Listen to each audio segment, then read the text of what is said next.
Marcus Holloway didn't knock. He never knocked.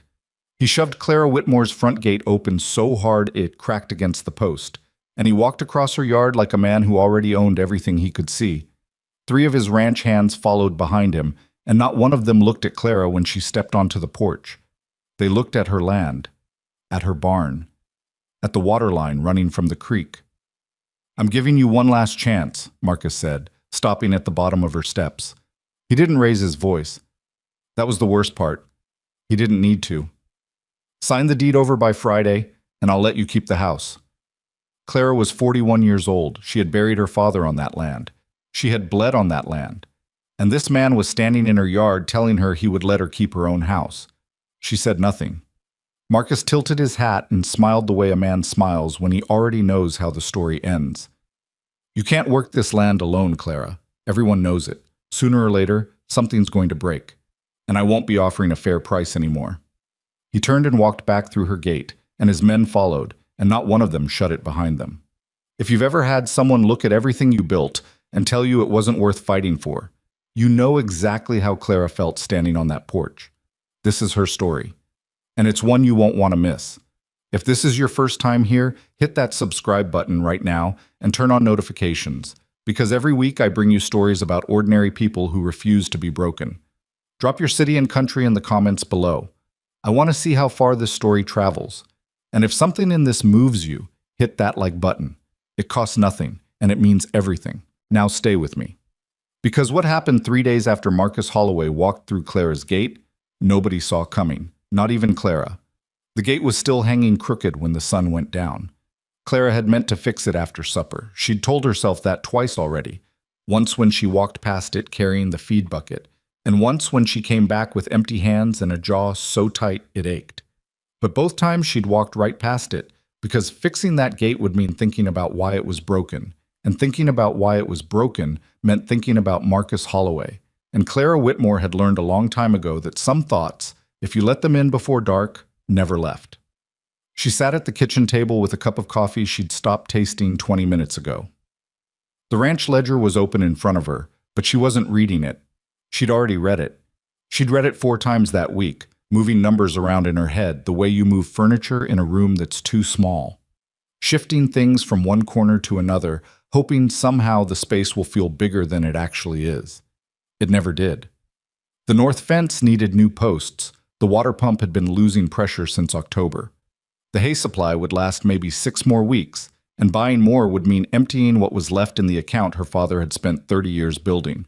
She could do 2 of those 3 things if she worked every daylight hour for the next month without paying herself a single cent. She could not do all 3. She'd run the numbers so many times the pencil marks had worn grooves into the paper. Clara closed the ledger and pressed her palm flat against the cover, the way you press your hand against a wound. She was not a woman who cried easily. Her father had not raised her to be that kind of woman, and the frontier had not given her much practice at it.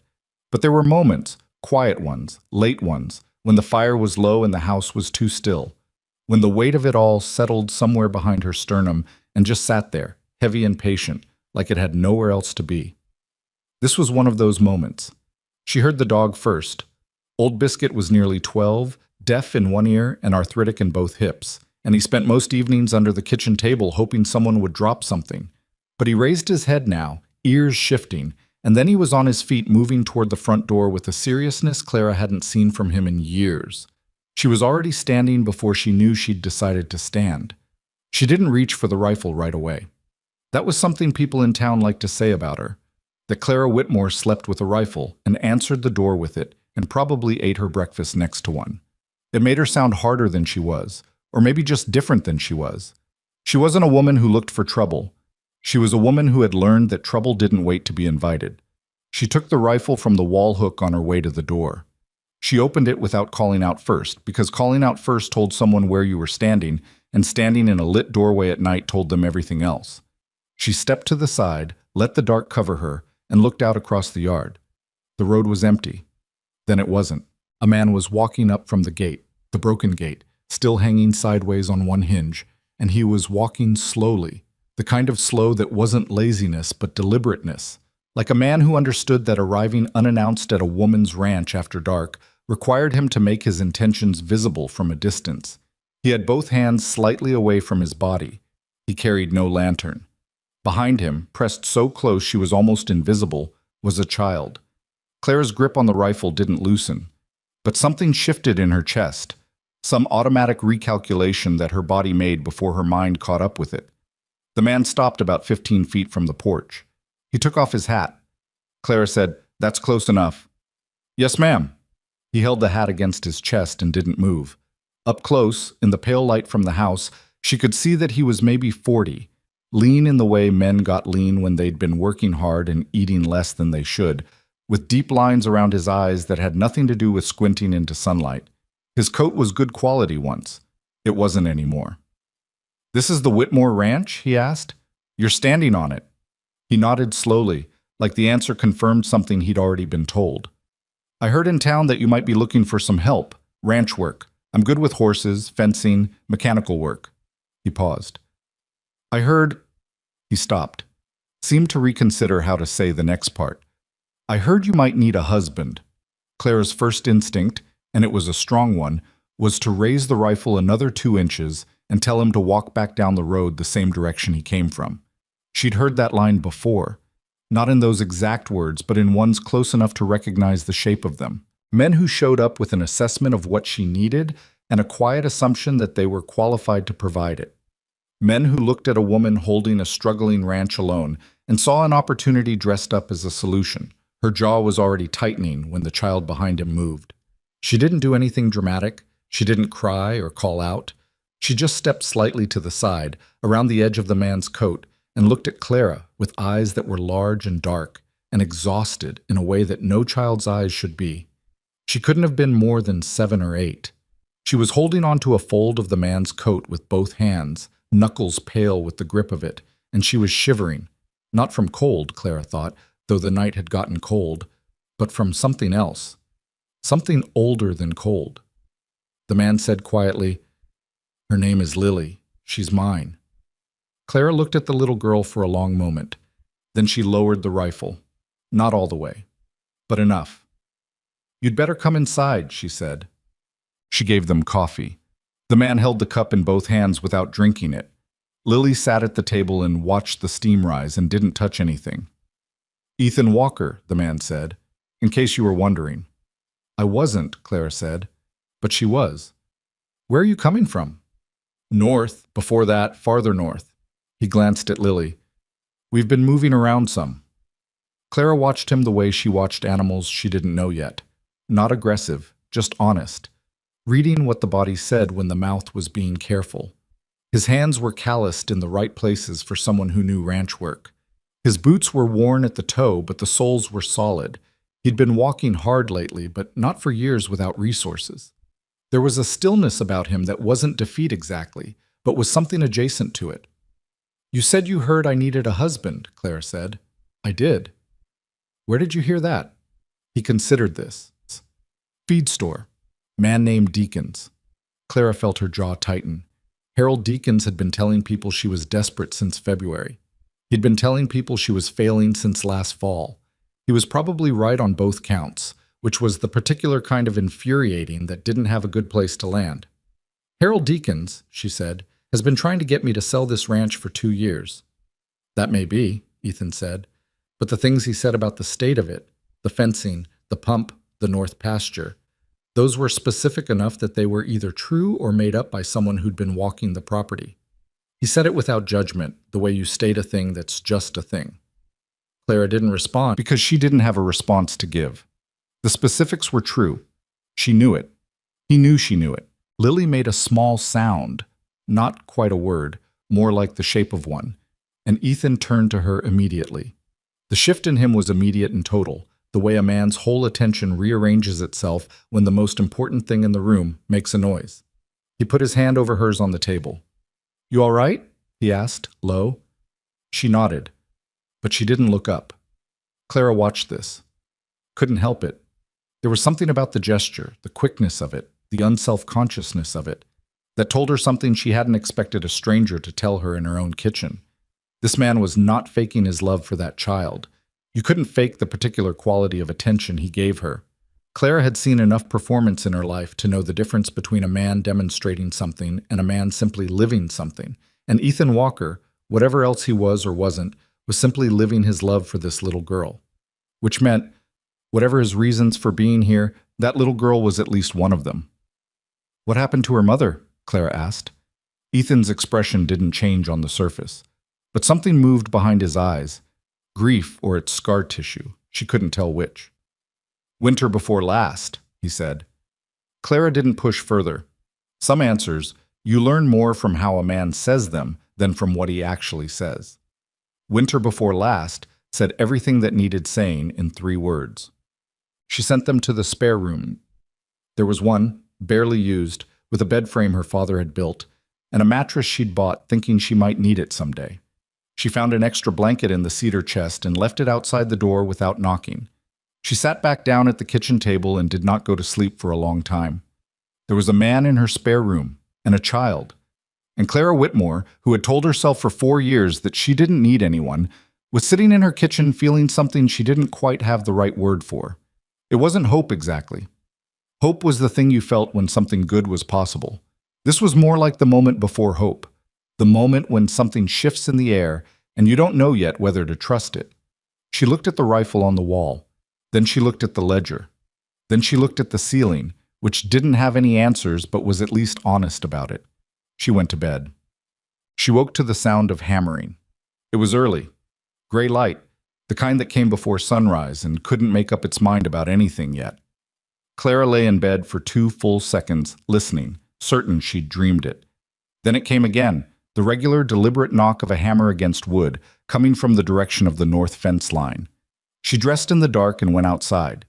Ethan Walker was knee-deep in the dirt beside a fence post, working with the practiced economy of a man who'd done this particular task so many times that his body knew it without needing to be told.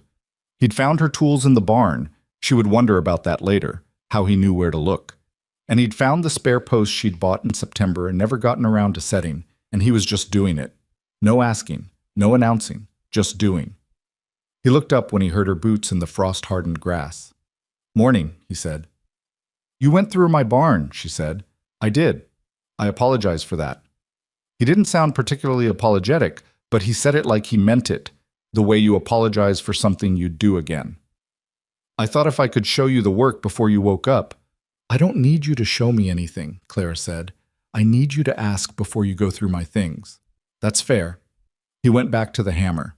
Clara stood there watching him, which she hadn't intended to do. She'd intended to tell him he needed to have a conversation with her before making himself at home on her property, and then she'd intended to walk back to the house and start the morning routine. But he was setting that post right. The angle was right. The depth would be right. She could see it from here. She went and got the wire stretcher from the barn and came back and started working on the next section down, and neither of them said anything about it, and the sun came up while they worked.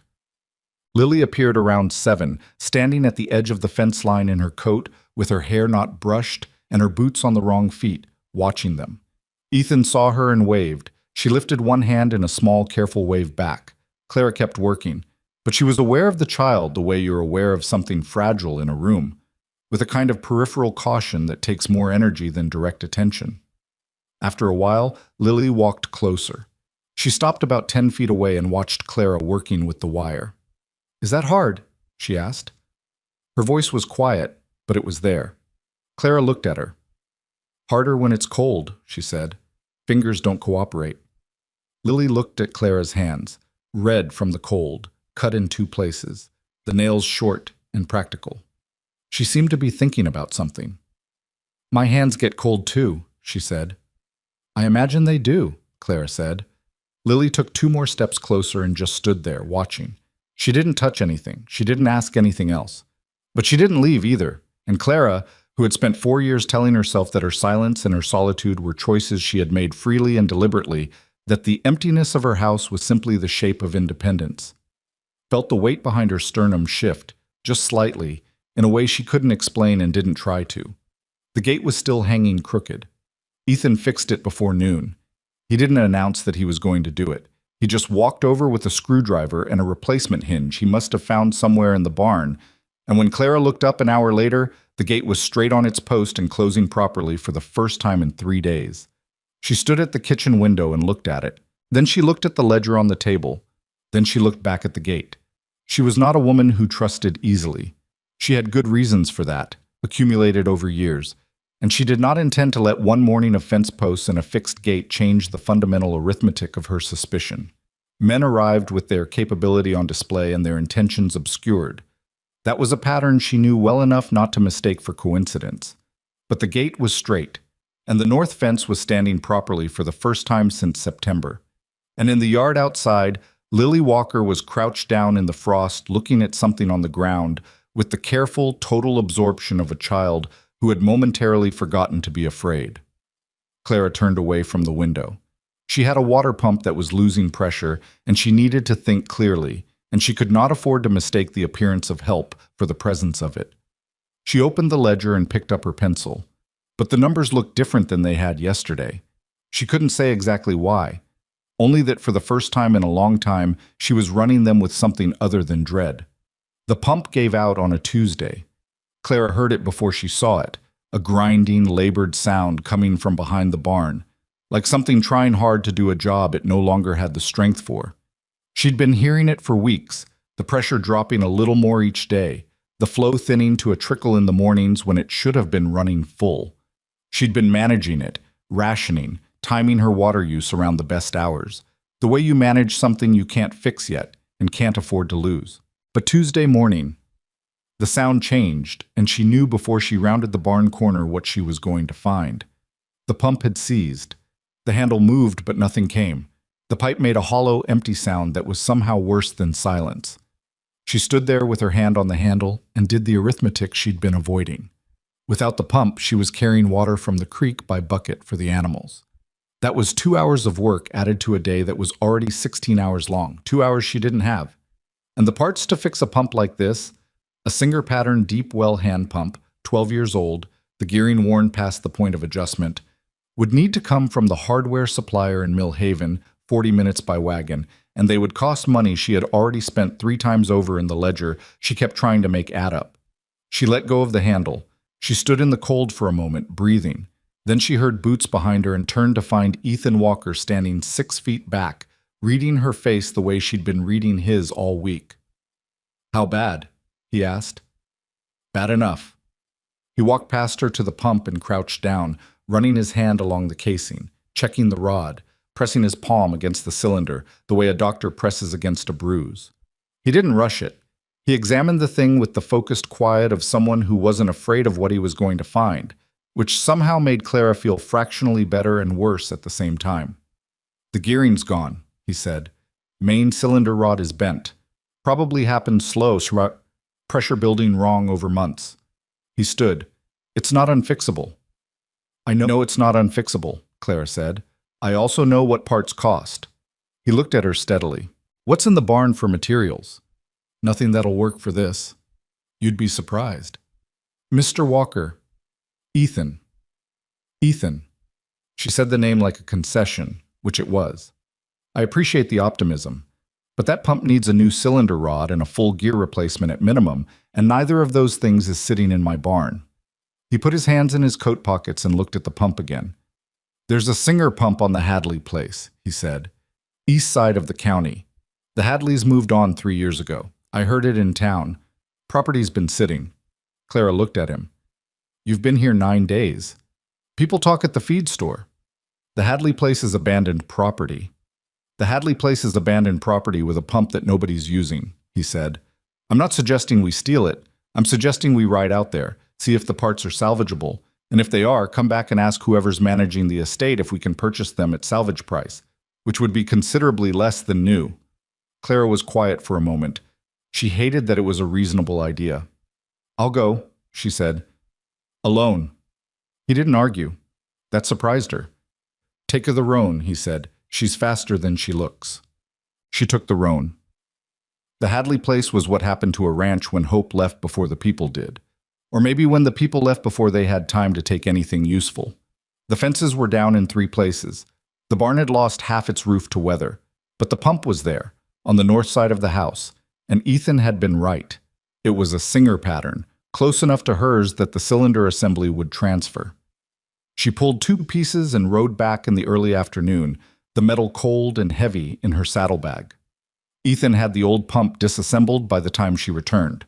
Parts laid out on a canvas tarp in order, bolts sorted by size into 3 tobacco tins he'd found somewhere. She looked at the layout, and despite herself, she was impressed. Not by the neatness of it, but by the thinking behind it.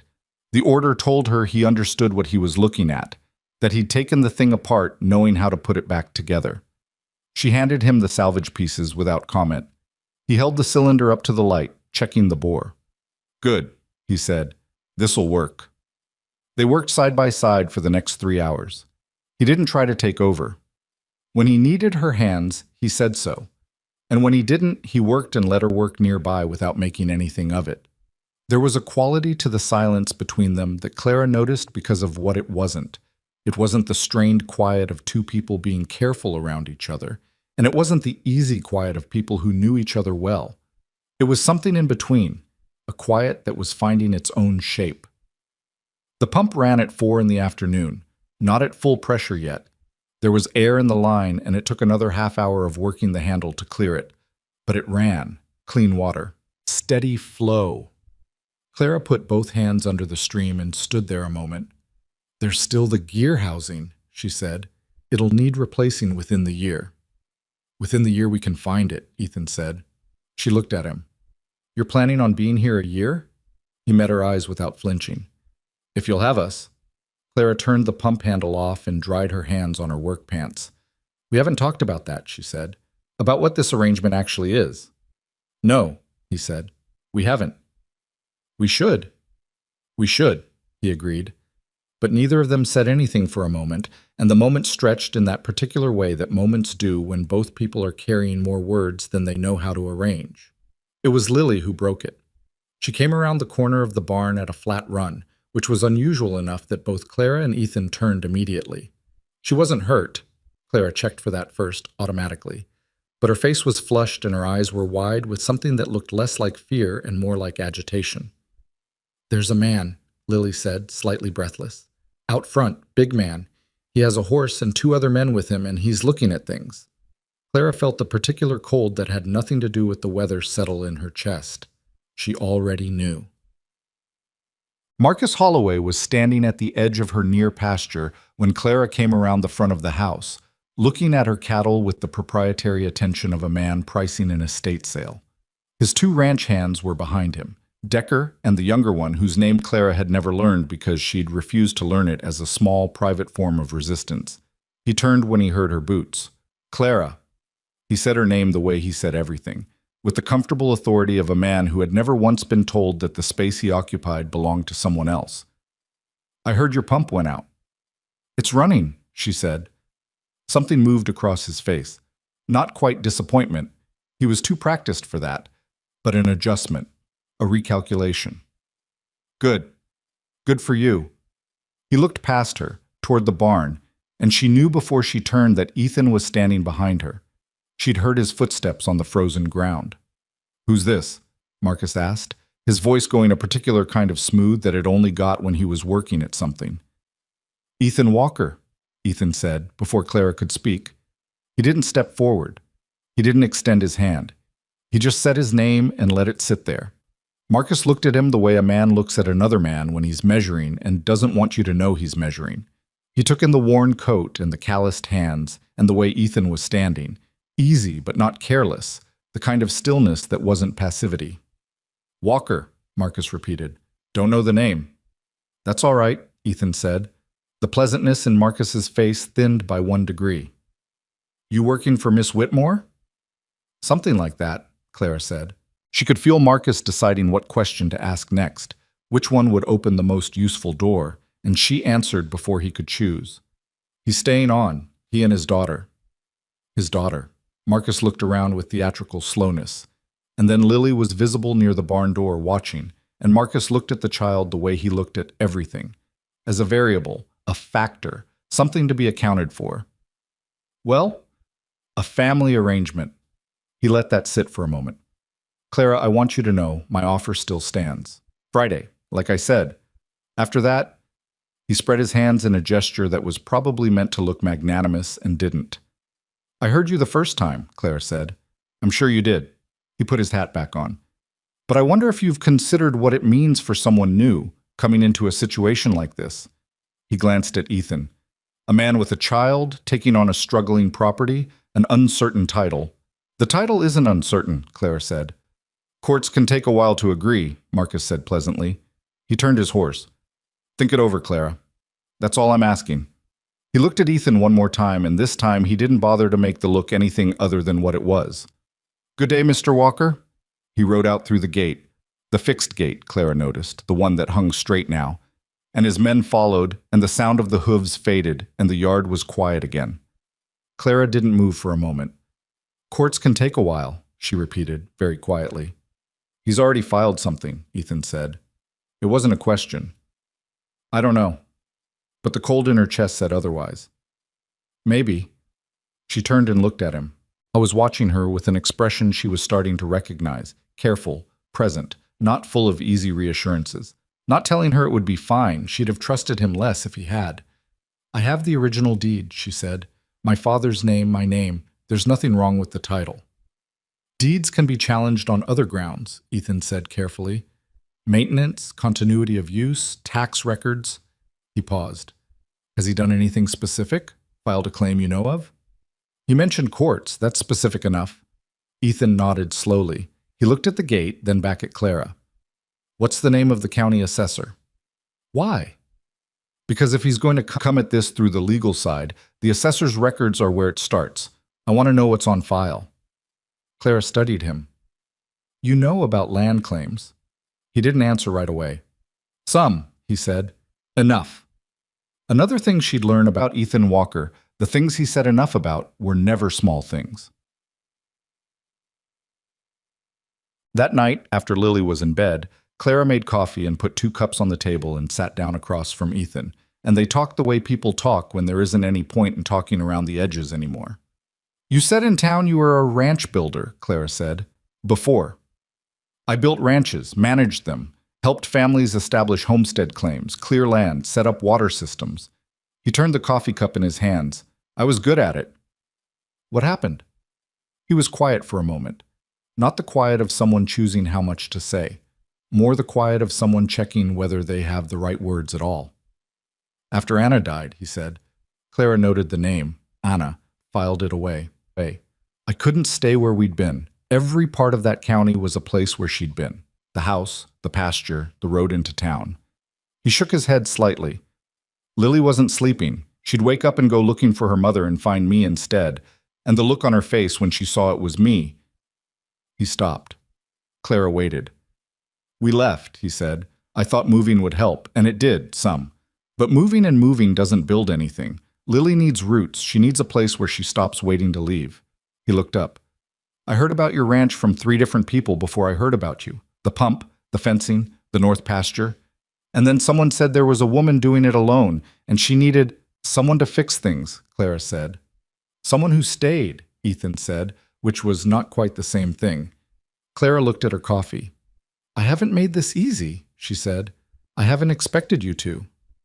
I still don't know if I can... She stopped.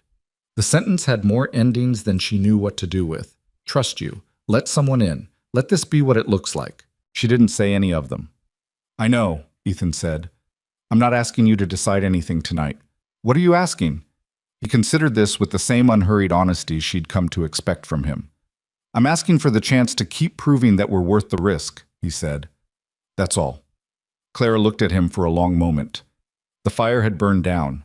The house was cold at its edges the way old houses got cold, from the walls inward. She thought about the pump running that afternoon, about the fence post set right, about the gate hanging straight. She thought about Lily's small face in the lamplight, the way the child's shoulders had started, just slightly, to stop carrying themselves so high. There are rules, Clara said. Tell me. You ask before you go through my things. You tell me before you make decisions about the property. If you're going to be here, you're here as a partner in the work, not a manager of it. That's fair. And if you leave... She stopped. If I leave... If you leave, you take her with you. She said it flat and direct. I won't let that child get attached and then disappear. I won't do that to her. Something moved across Ethan's face, pain, or gratitude, or both. So close together, they looked the same. I'm not planning to leave, he said. Plans change. Yes, he said. They do. He met her eyes. I'm not planning to leave. Clara nodded once, the way you acknowledge a thing without quite believing it yet, and picked up her coffee, and they sat in the quiet kitchen while the fire went to coals, and neither of them had anything else to say that night that the silence wasn't already saying. The days that followed had a rhythm to them that Clara hadn't felt on the ranch since her father was alive. She noticed it gradually, the way you notice a change in weather before you can name what's different: the air, the light, the way sound carries. It wasn't that the work got easier, because it didn't. Ranching in February didn't ease up for anyone's domestic arrangements, and the fact that there were now 3 people in the house meant 3 people's worth of cold morning and busted equipment and animals that got sick anyway, despite everything you did right. But there was someone to hand the other end of something too. There was someone to say, hold this to, and did you check the south gate and the roans favoring her left front? Take a look when you get a chance. It was the grammar of shared work, and Clara had forgotten how different it felt from doing everything in monologue. She was careful about it, careful not to let herself lean into it too easily, the way you're careful on ice you're not sure of, testing your weight before you trust it. Lily was the harder thing to be careful about. The child had started helping around the kitchen without being asked. Small things, stacking dishes, sweeping, carrying wood for the stove in armloads that were almost too big for her, but that she managed with the particular stubbornness of someone who needed to prove they could contribute. She didn't talk much, but when she did talk, it was direct and concrete and occasionally funny in a way that caught Clara off guard. One morning, she handed Clara a coffee cup and said, very seriously, "Papa burns the eggs every time. Do you know why?" "I couldn't say," Clara said. "He talks to them," Lily said. "Like that helps." Clara pressed her lips together. "Does it?" "No," Lily said. "They still burn." Clara laughed, a real laugh, short and surprised, and Lily looked so pleased with herself that it was almost painful to see. The trouble with Marcus Holloway didn't announce itself when it came. It arrived in pieces, the way that kind of trouble always did, each piece small enough to explain away. First, it was the lumber supplier in Mill Haven. Claire had been ordering from Thad Peters for 8 years, never a problem, always paid on time or close to it. She sent Ethan into town with the supply list and the payment, and Ethan came back with the payment still in his pocket. "Peters said he's not extending credit to the Whitmore Ranch right now," Ethan said, his voice careful and neutral. "He said the account is under review." "The account has no balance," Clara said. "There's nothing to review." "I know." "He say why?" Ethan looked at her steadily. "He said someone had raised questions about the property's title status, and he didn't want to get in the middle of a legal dispute." Clara felt the blood rise in her face. Someone. He didn't say the name. He didn't have to. The second piece came 2 days later from Harold Deakins at the feed store, who told Ethan in front of 3 other men that he'd heard Ethan Walker had come to Whitmore Ranch under false pretenses, and that people in the county were saying Clara had let a stranger onto her property without knowing the first thing about him. And wasn't that a shame? A woman in her situation being taken advantage of. Ethan told her this in the same careful, neutral voice, and Clara listened and said nothing for a long moment and then said, "What did you say to Deakins?" "Nothing worth repeating," Ethan said. "What does that mean?" "It means I said it once and I won't say it again," he said. "It was accurate, but it wasn't polite." Clara looked at him. For the first time in this whole careful fortnight, she felt something close to the beginning of a smile pulling at one corner of her mouth. She didn't let it fully happen, but she didn't stop it entirely either. "There's a lawyer in Mill Haven," she said. "Amos Freed. He handled my father's estate. Worth a visit?" "Worth a visit." The third piece was the one that actually landed. Clara came back from the barn on a Thursday evening to find Lily sitting at the kitchen table with her hands flat on the wood and her face wrong. The particular wrongness of a child who has heard something she wasn't supposed to hear and doesn't know what to do with it. Ethan was outside. Clara could hear him at the woodpile. She sat down across from Lily. "What happened?" Lily looked at her hands. "A man came while you were in the barn." "What man?" "He had a nice coat. He smelled like something." She thought about it. like the inside of a drawer. Cedar. Marcus had a cedar closet. Clara had smelled it on him before. What did he say? He said, Lily's jaw tightened, which was so adult a gesture on that small face that it stopped Clara's breath for a moment. He said that my papa wasn't a good man, that he'd come here to take things from you, that people in town were saying so. She looked up. He said that you and Papa weren't really married, and that made things complicated. Clara felt a cold, specific fury building somewhere behind her sternum. It was different from the anger she'd felt when Marcus came into her yard, or when Peters refused the account. This was more precise. This was the anger of someone who understood exactly what had been done and why. Coming to a child, saying it to a child, knowing the child would carry it inside and not know what to do with it. Lily, Clara said, and waited until the girl looked at her. What that man said about your father isn't true. How do you know? And there it was, the real question, the one that couldn't be answered with a fact. Clara sat with it for a moment. Because I watch people, she said finally. It's something I'm good at, and I have been watching your father every day since he got here, and what I see is a man who gets up before the sun and works until his hands bleed and doesn't ask for anything he hasn't earned. She paused. People who come here to take things don't fix the pump when it breaks. They wait for things to get worse. Lily was quiet, processing. He said you were in trouble, she said. The man. He said the ranch might not be yours much longer. He's trying to make that true, Clara said. That doesn't mean he'll succeed. Lily looked at her for a long time with those dark, exhausted, too old eyes. Then she said, My mama used to say that the people who talk the most about what's fair are usually the least fair. Clara looked at the child. Your mama, she said quietly. Sounds like she was very smart. She was, Lily said. She was the smartest person I ever knew. Pause, and then, more quietly, I try to remember things she said, so I don't forget them. Clara's hands were on the table, and she didn't reach across, didn't push past what the moment allowed, because Lily was a child who had been reached for too fast too many times, and learned to go still when it happened, and Clara understood that kind of learned stillness from the inside. But she kept her hands visible, and she didn't look away. That's a good thing to do, she said, keeping her words. Lily nodded, very small. The door opened and Ethan came in with an armload of wood, and he looked at the two of them at the table and something moved through his face. Gratitude again, or relief, or some feeling that sat between them and hadn't been named yet. And he set the wood down quietly and didn't say anything about what he was seeing, which was exactly right. Amos Freed had an office above the dry goods store on Millhaven's Main Street, reached by a staircase that creaked so loudly that nobody had ever surprised him in 40 years of practicing law. He was 72, small, and had eyes that missed almost nothing despite their heavy lids. He listened to Clara without interrupting, which she appreciated. Lawyers who interrupted made her tired. When she finished, he was quiet for a moment. Then he said, Marcus Holloway filed a nuisance complaint against the property in November. Clara had not known about November. On what grounds? Deferred maintenance creating a hazard to adjacent properties. He looked at her over his glasses. It's thin, but thin is enough to open a review, and a review opens the door to further examination of tax records, continuity of use, which I have, Clara said. Continuously worked this land for 4 years, same as my father before me. I know. I handled the estate. He folded his hands. The question is whether Holloway has something else, some irregularity we're not aware of. He paused. He's been buying up county debt quietly for the last 2 years, notes held against properties with cash flow problems.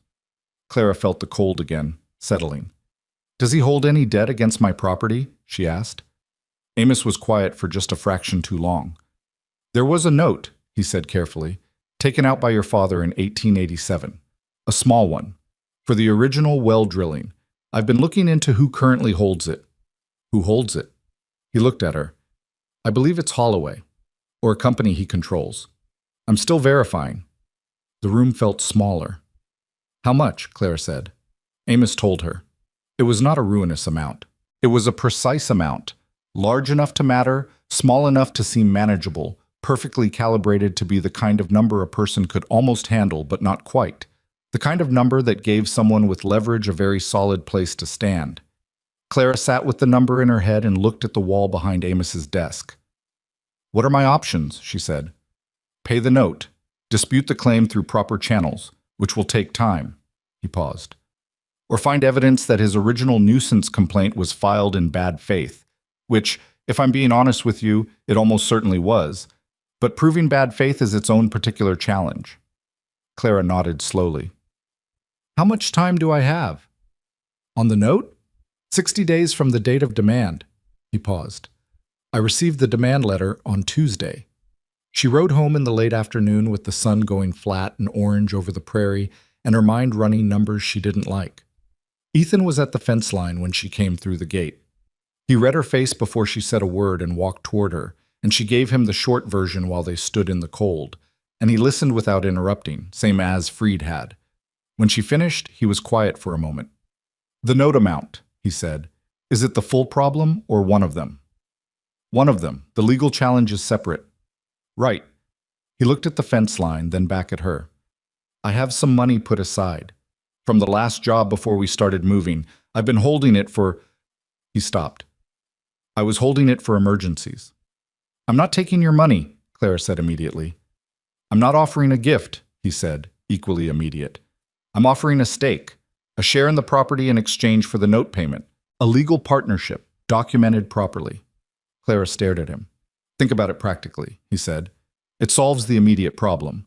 It gives me standing to help defend the property legally, and it gives Holloway one more obstacle he didn't plan for." "It also gives you half my ranch," Clara said. "A share of it," he said, not half. "Whatever is fair for the amount." She turned and looked at the house.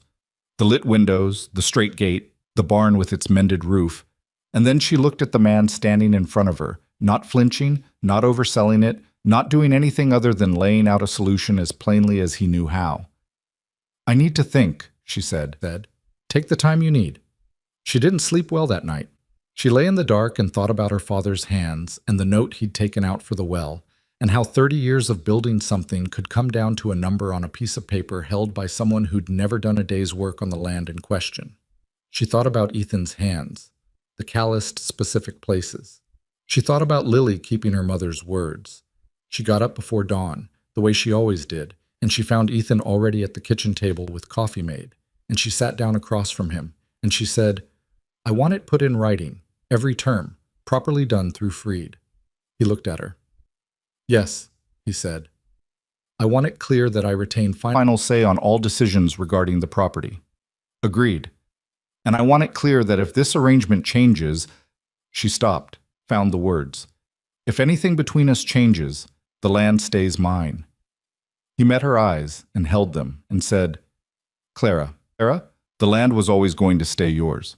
That was never what this was about." She looked at him for a long moment, long enough to see that he meant it. Long enough to feel, somewhere behind her careful, measured sternum, that the weight that had lived there since her father died had shifted again. Not gone, not resolved, but different. Changed in its shape by the presence of someone who had not yet given her a reason to stop watching, and had, instead, given her something she hadn't let herself count on in a very long time. She wrapped both hands around her coffee cup. Outside, the sky was going from black to gray to the particular pale blue of a winter morning that intended to be cold but clear. And somewhere in the house, Lily was still sleeping, and the pump they'd fixed together was running steady behind the barn, and the gate was straight on its hinge. She wasn't ready to call any of it trust, not yet. But she could feel it starting, the way you feel a thaw before you can see it. Not in the air exactly, but in the ground beneath you, something loosening that had been frozen too long. Amos Freed drew up the partnership agreement in 4 days, which was fast for Amos, who believed that legal documents written in haste were legal problems written in advance. He had Clara and Ethan sit across from him at his desk on a Thursday morning while he walked through every line, stopping to explain anything that wasn't plain English. And Clara listened to all of it without interrupting, the same way she'd been listening to everything lately, with the particular attention of someone who had learned that the details were where the damage lived. Ethan signed first, then Clara. Amos blotted the signatures and set the document flat to dry and looked at both of them over his glasses. "I'll file this with the county recorder today," he said. "Holloway will know about it by tomorrow." "Good," Clara said. "You understand that doesn't end his claim. It complicates it. I understand the difference. Amos looked at Ethan. The note is paid. Draft's on your desk, Ethan said. Amos found the draft, examined it, set it aside. Then as of today, the debt Holloway was holding against this property is cleared, and the property has a registered co-stewardship agreement on file. He folded his hands. It won't make him happy. I'm not trying to make him happy, Clara said. I know, Amos said. I'm telling you to be ready for what unhappy looks like on Marcus Holloway, because in 40 years of practicing law in this county, I have watched that man make very bad things happen to people who made him unhappy. And he does it quietly, and he does it patiently, and he does not stop until he gets what he wants or runs out of legal road. The office was quiet for a moment, except for the street sounds coming up through the floor. A wagon, someone calling to someone, ordinary life going on below. How much legal road does he have left? Ethan asked. Amos considered this with the expression of a man weighing something on scales he'd been calibrating for decades. The nuisance complaint is weak. The debt claim is now gone. If he has something else, some irregularity in the original title, some lapsed registration, we haven't found it yet. He paused. Which either means there's nothing, or it means whatever he's holding it for the right moment. Clara stood and buttoned her coat. Then we don't give him a right moment, she said. They rode back mostly in silence. The cold had a different quality than it had in February. Less brutal, more stubborn, the kind of cold that had decided to stay past its welcome. The fields on either side of the road were still brown and frost-hardened, but there were places near the fence lines where the ground had started to soften. Not spring yet, not close, but the intent of it, somewhere underneath. Freed's right, Ethan said after a while. He'll come at this from another direction. I know. Do you have any sense of what direction? Clara thought about it. He's talked about my ability to maintain the property. He's talked to suppliers. He's already moved on Lily. She paused. He's building a story. That I can't manage the ranch, that you're not legitimate, that the property is distressed. She looked at the road ahead. He wants the county to look at this place and see a problem. Then we make sure what they see is a working ranch, Ethan said. We were already doing that. We do it better. The north pasture had been the weak point since October, when the drainage had backed up during a wet spell and left a section of ground waterlogged and compacted. Clara had been managing around it, rotating the cattle away from that corner, keeping the fence line clear. But managing around a problem wasn't the same as solving it, and every week she'd looked at that corner of the pasture and thought, not yet, not yet, not yet. The morning after they got back from Freed's office, Ethan walked the north pasture with a spade, working the ground in a grid pattern, testing the compaction, finding where the drainage was actually blocked versus where the surface just looked bad. He did this for 3 hours. Clara watched from the fence line for the first hour and then went to do other work because watching someone methodically test soil didn't accomplish anything, and she had a list that never got shorter. He came and found her at midday. There are 2 spots, he said, one near the east fence, one closer to the creek edge.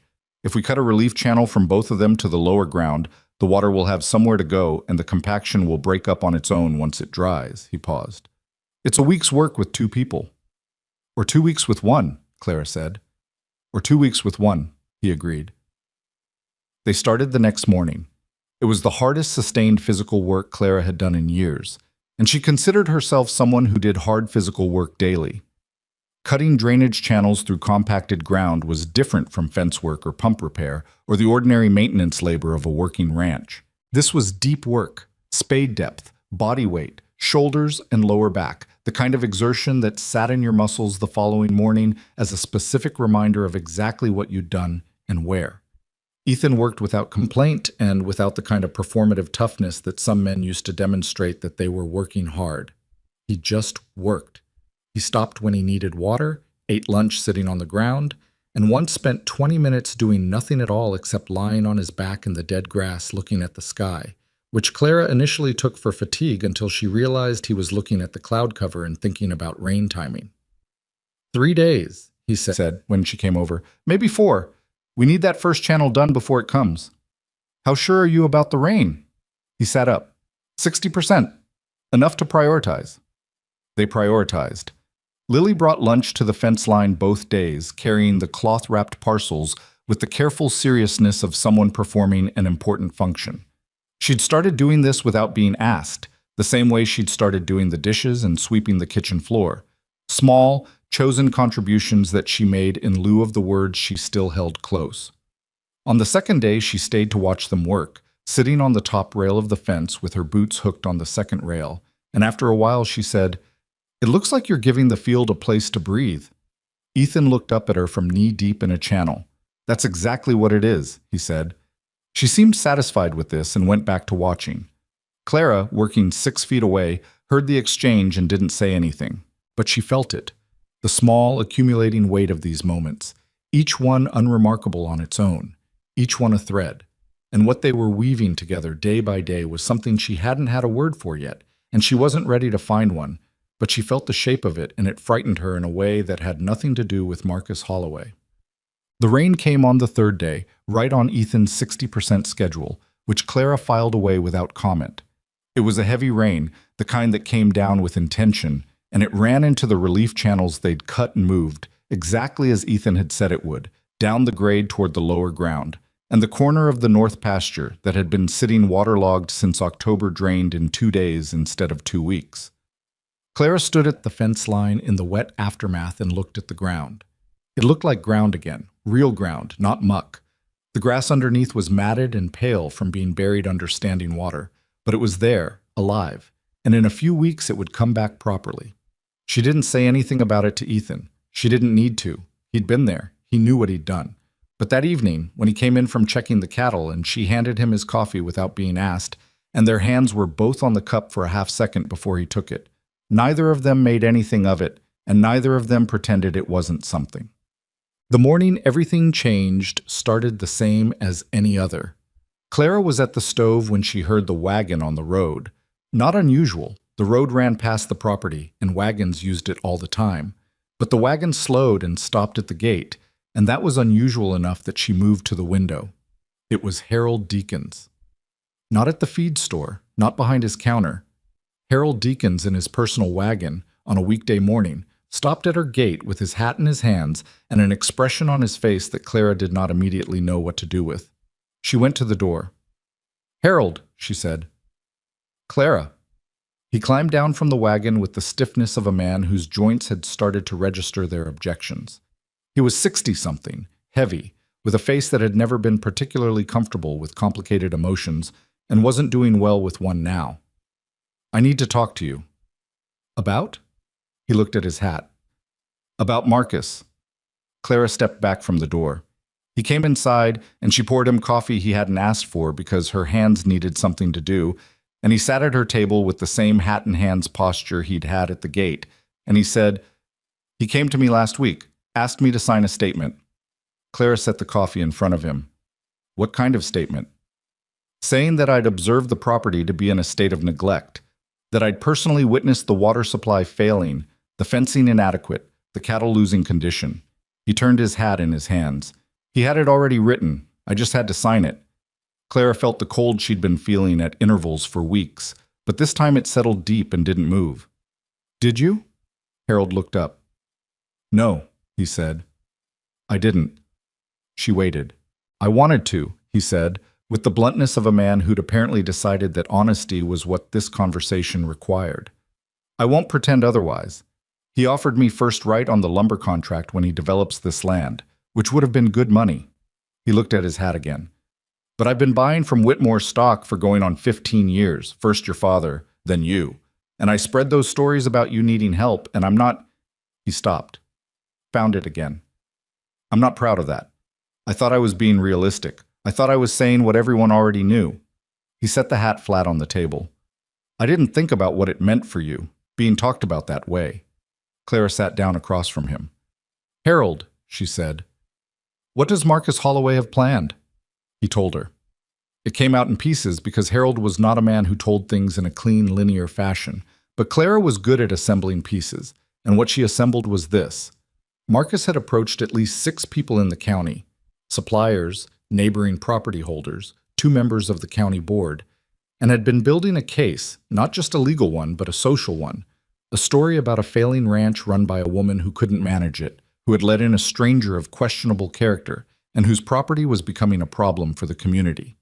He was going to bring a formal petition to the county board at the monthly meeting in 3 weeks, requesting an inspection and provisional management review of the Whitmore property. Provisional management review. Clara turned the phrase over in her mind. If the county board ordered one, they could appoint an outside manager to oversee the property's operations pending resolution of the title dispute. It wasn't seizure. It was something close enough to make no practical difference. Who signed his statement? Clara asked. Harold looked at the table. Thad Peters. Amos Reardon from the county board. A man named Sutcliffe who owns the grain mill. He paused. He's been at this for months, Clara, long before Walker arrived. Clara looked at the window. At the yard outside, where Ethan was splitting wood in his methodical way, his breath visible in the cold air, the sound of the axe regular as a heartbeat. He knew about the note, she said, mostly to herself. He'd been planning the pressure campaign since before winter. I expect so, Harold said. Marcus doesn't do things without planning. She looked back at Harold. Why are you telling me this? He picked up his hat.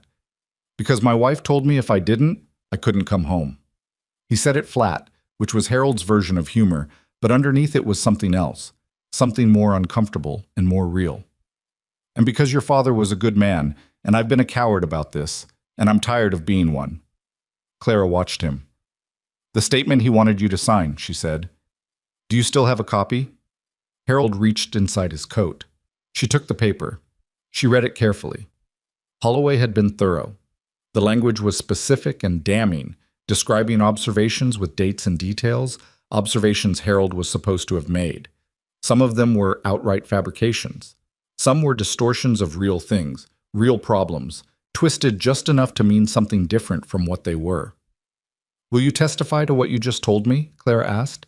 About being asked to sign this? About what Holloway told you he was building? Harold turned his hat over one more time. My wife says yes, he said. I'm choosing to agree with my wife.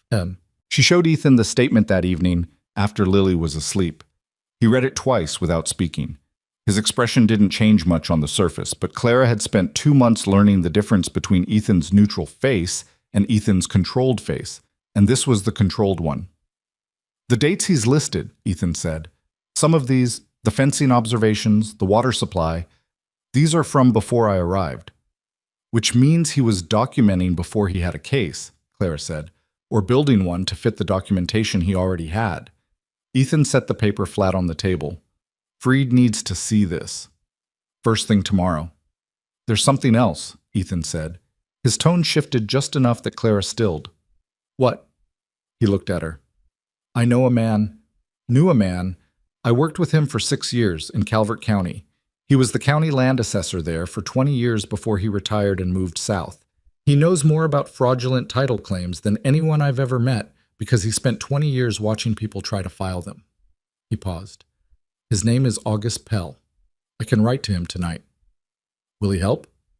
I believe he will, Ethan said. We did good work together. He's that kind of man, the kind who doesn't forget what you did when you could have done otherwise. Clara looked at him. What did you do? He was quiet for a moment. There was a family, Calvert County, 8 years ago.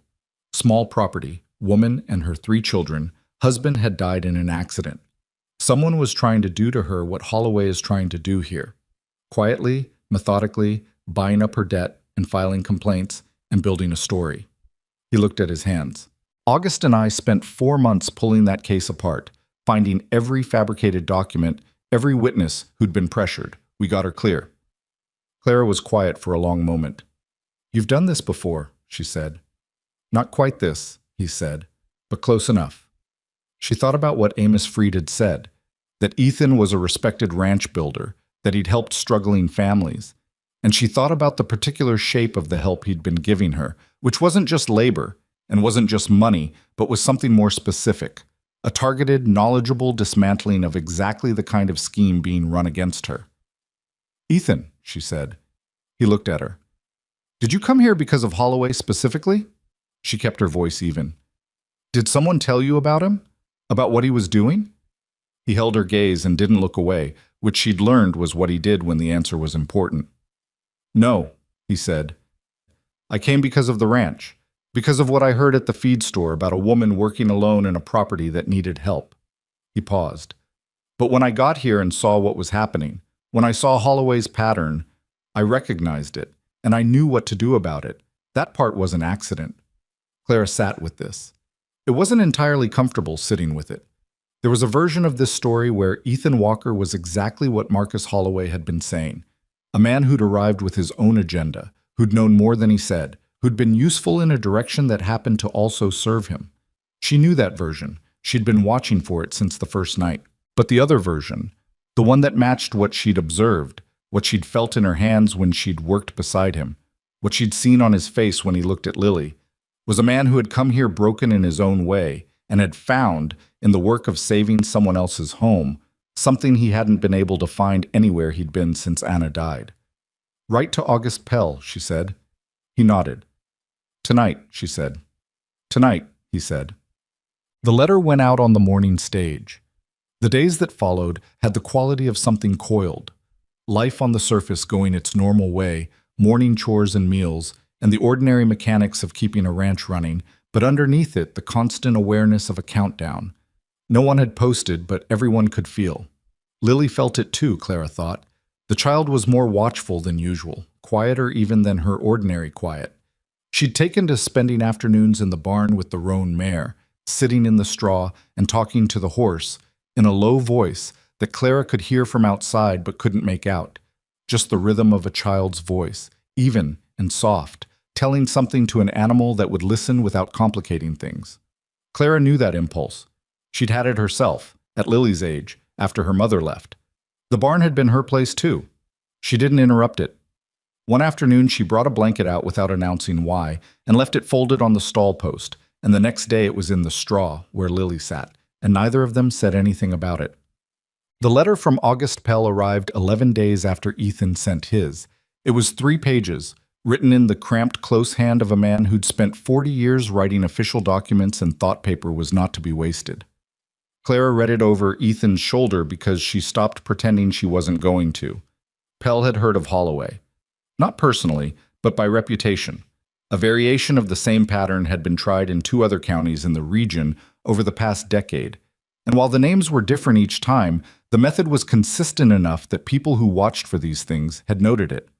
More than that, Pell knew a former employee of a company that Holloway controlled, a land management firm that had handled the purchases of at least 4 distressed properties in the region. This man had documents, correspondence, internal records, evidence of coordinated pressure campaigns against property owners. He hadn't come forward because he hadn't been asked, and he hadn't been asked because nobody had known to ask. "He'll testify?" Clara asked. Ethan was still reading. "Pell says he believes so. He's already spoken to him." He looked up. "His name is Caleb Rourke. He managed accounts for Holloway's company for 3 years before he left. He says he left because of what he was being asked to do." "What was he being asked to do?" Ethan looked at the letter. Pell uses the phrase document fabrication. His kitchen was very quiet. "We need Freed," Clara said. "Yes." "And Rourke needs to be somewhere safe until the board meeting," Clara said. "If Holloway knows he's talking—" Pell anticipated that, Ethan said. "He's bringing Rourke himself. They'll arrive 4 days before the meeting." Clara straightened up from the letter. She looked at the window, at the yard, the barn, the fence lines, the gate hanging straight on its new hinge. She thought about her father sitting at this table with his ledger and his coffee, working the same numbers she'd been working, looking at the same window. He'd built this from nothing, or close enough to nothing that the difference didn't matter. 30 years of mornings like this one. She thought about what he would say right now if he were sitting across from her, and she thought he would say, "You're not done yet." "There's one more thing," Ethan said. She looked at him. His voice was careful, the way it got careful when what he was about to say had cost him something to decide to say. "When I was working in Calvert County, before Anna got sick, there was a situation." He stopped, started again. "I made enemies, powerful ones. People who didn't want the family I was helping to keep their land. And they came after me. Not legally, personally." He looked at his hands. "They found things in my past, things I'd done when I was younger and stupider. And they used them. Made them look worse than they were. Filed false complaints against my work, my character. Clara was very still. I cleared it, he said. Eventually. August Pell helped. But there are records, county records, from before it was cleared, that show the complaints. And if Holloway digs deep enough and far enough north, he may find them. Clara looked at him. Is there anything in those records, she said, slowly and clearly, that is true? That was real? He met her eyes. When I was 22, I was in a fight at a roadhouse. I broke a man's jaw. He'd had it coming for about 6 months, but that doesn't make it legal. There's a record of it. A pause. That's the worst of it. Everything else that was filed was false. She held his gaze. He didn't look away. A fight at 22, she said. I'm not proud of it. Did you start it? He thought about this with the honesty she'd come to expect, the honesty that refused easy answers even when easy answers would have been convenient. He was going after a man who couldn't defend himself, he said.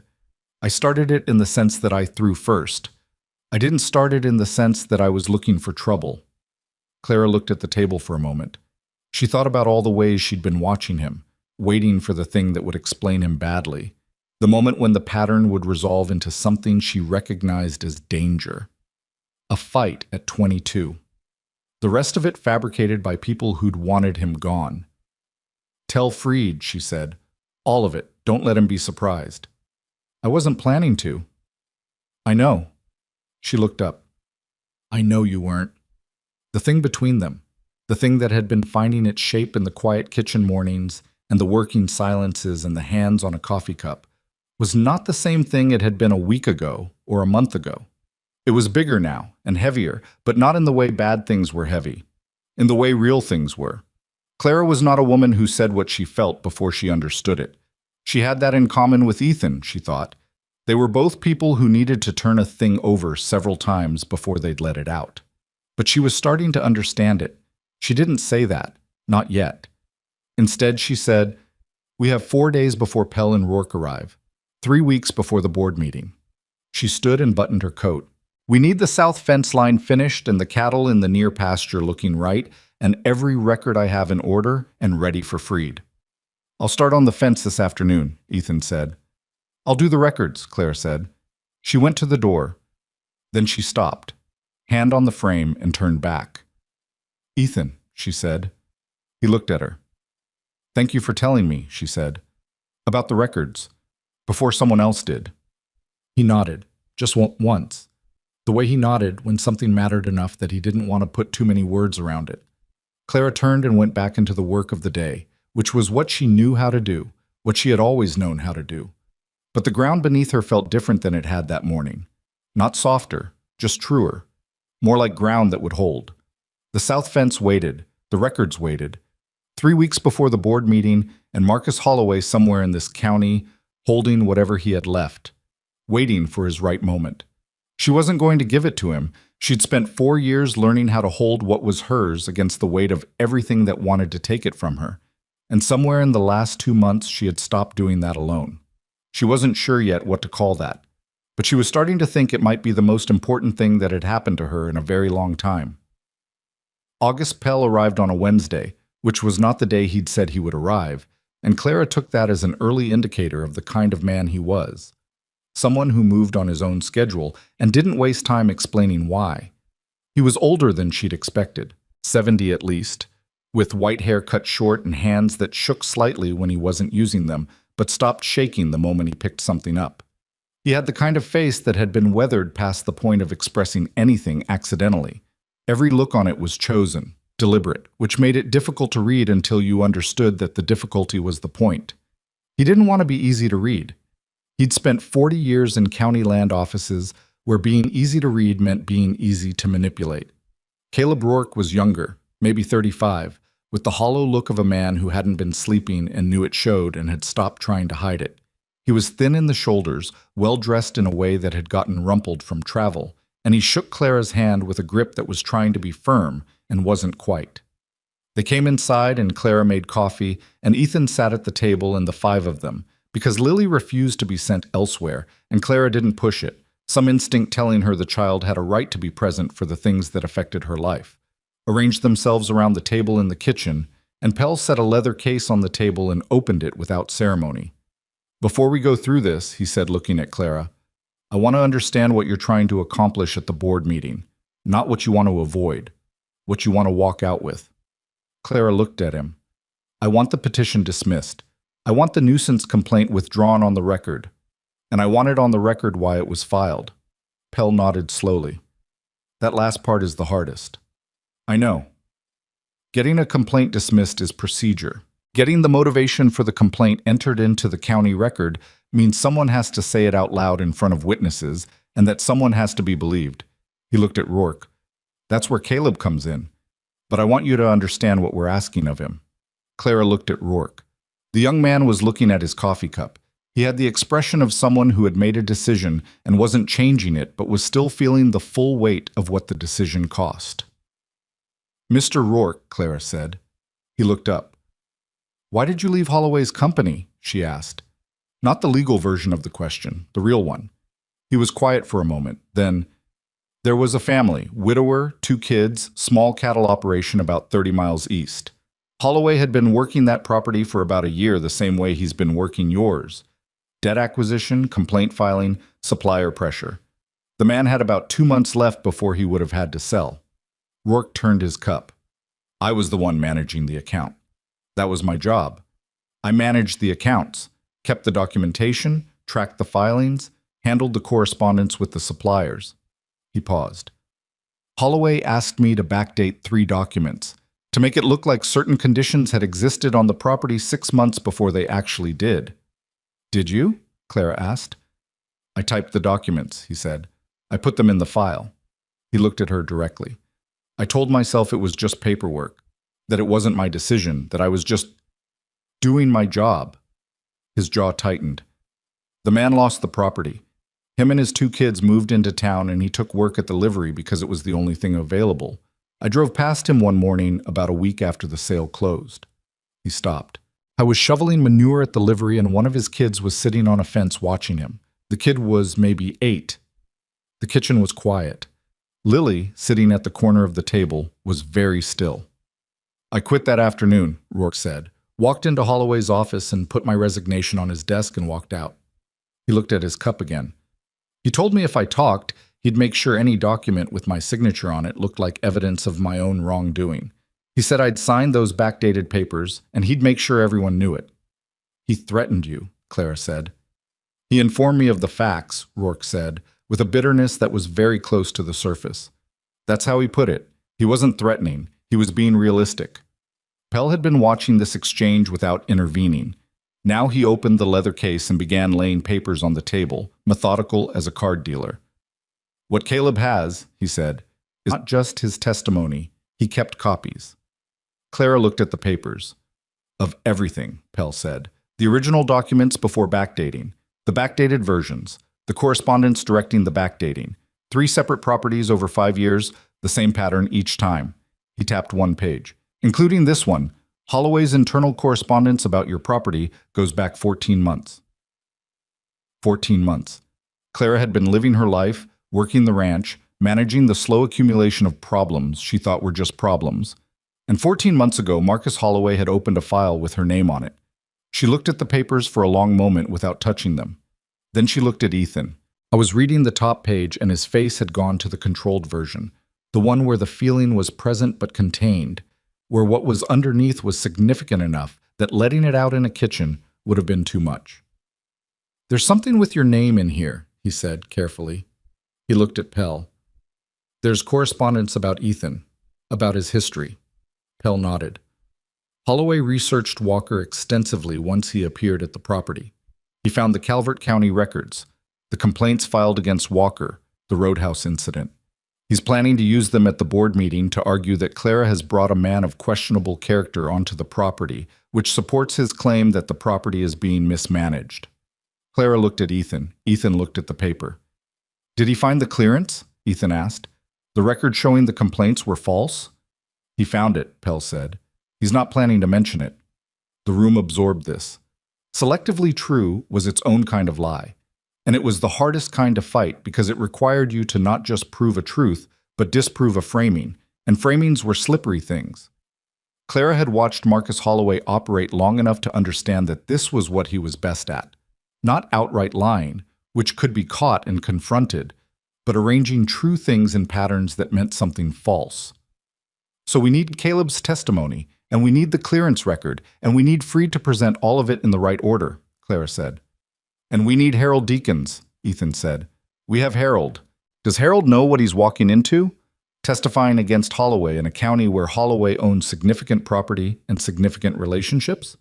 Clara thought about Harold at her kitchen table with his hat in his hands, about his wife telling him he couldn't come home if he didn't do the right thing, about a man who had been a coward for too long and was tired of it. I'll talk to him again, she said. She drove to Harold's feed store the next morning, early enough that the store wasn't open yet.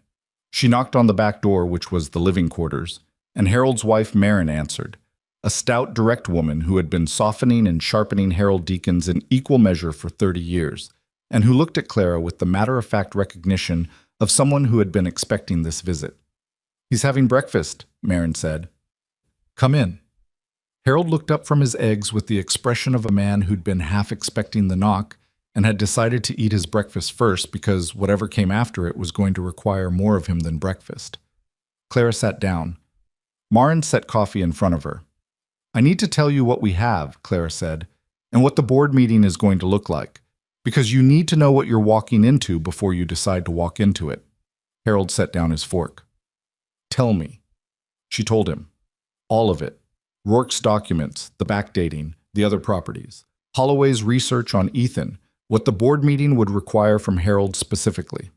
Harold listened without interrupting, which was not something he did naturally and which cost him visible effort. When she finished, Marin spoke first. He'll be there, Marin said. Marin, Harold started. Harold. She said his name the way she'd apparently been saying it for 30 years, which was a way that contained a complete sentence. You'll be there. Harold looked at his wife. Something passed between them.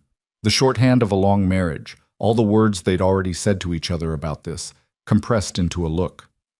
I'll be there, Harold said. Clara drove back in the cold morning, and when she came through the gate, the straight gate, on its good hinge, she found Ethan on the roof of the barn. She stopped the wagon and looked up. What are you doing? There's a split in the roofing on the south side, he said, not looking up from what he was doing. If it rains before the board meeting, you'll have water in the hay. I know about the split. I'm fixing it. I can see that. She looked at him on the roof, working in the cold with the focused competence she'd been watching for 3 months now. Ethan. He looked down. Pell wants to meet with Freed this afternoon. Both of you together, to go over the presentation sequence. I'll be done here in an hour. Don't fall off my roof. He looked at her for a moment, and she realized she'd said my roof without thinking about the partnership agreement, without the complicated internal calculation she'd been doing for 3 months every time she used a possessive about the property. Just my roof. And he was fixing it. He looked back at the roofing. I'll try not to, he said. Well, the meeting with Freed ran 4 hours. Pell and Freed circled each other for the first 20 minutes the way two experienced professionals circled each other when neither was sure yet whether the other one was worth respecting. And then Pell put the backdated documents on Freed's desk, and Freed read them, and the circling stopped, and they got to work. Clara sat in the corner and watched and spoke when spoken to and let the two old men build the architecture of the case, because she was smart enough to know what she knew and didn't know. She knew the land, she knew the history, she knew every line of the deed and every record in her father's files. What she didn't know was how to stand in front of a county board and present it in a way that moved through Holloway's framing like water through a dam, finding the cracks, opening them. Freed and Pell knew that. Ethan sat beside her and listened, and twice he offered specific technical details about land law that made both Freed and Pell stop and look at him with the recalibrated attention people gave him when they realized he knew more than his coat suggested.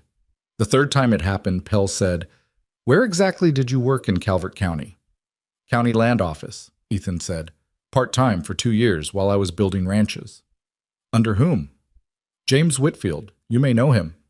Pell's expression did something that for him was practically a smile. "Whitfield trained half the competent landmen in the Northern Territory," he said. "If he trained you, that explains some things." "Some things," Ethan agreed. After the meeting, walking back to the wagon in the early dark, Ethan was quiet. What? Clara asked. Nothing. Ethan. He stopped walking. The street was mostly empty, cold, the sound of the town closing down for the evening around them. I worked in that county office because I was trying to figure out how to protect our property, he said. Mine and Anna's. We had a small place, nothing like yours, but we'd built it. And there was a man, different county, same general pattern, who wanted it. He looked at the street. We got clear. We kept it. She was relieved. She didn't want to move. She was already sick by then, though we didn't know yet how sick. He was quiet for a moment.